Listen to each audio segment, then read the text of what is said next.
An overflow crowd came to a prayer vigil for this weekend's 3 murder victims in Lafayette County. New at 10, the night team's Theo Keith is just back from that service tonight. Theo.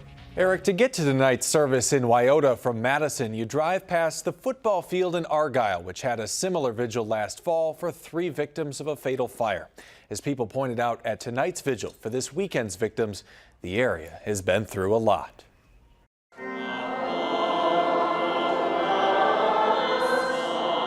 People came from all over to hear the holy words of healing.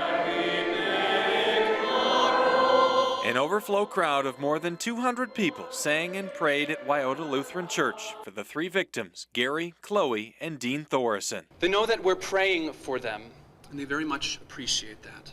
Pastor Luke Smetters told his congregation that surviving members of the Thoreson family weren't among them at the church, but that the family knew it was in everyone's thoughts. We're still trying to make sense of things that have happened in Argyle, in Boston, and in our synod, and now more tragedy.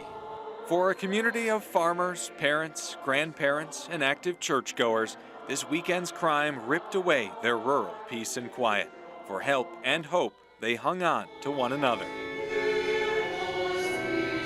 And through song and sermon, the message was to take a step back, to grieve, and to move forward again.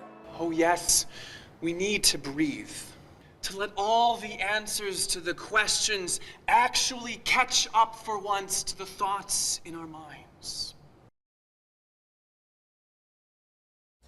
And people won't get the answers to those questions in the immediate future. The Lafayette County Sheriff says he will not be providing updates until further notice and says a court appearance may not come until next week. For now, the lone suspect, Jaron Keister, sits in the Lafayette County Jail on 3 tentative homicide charges. Eric. All right, Theo Keith reporting. Thank you very much, Theo.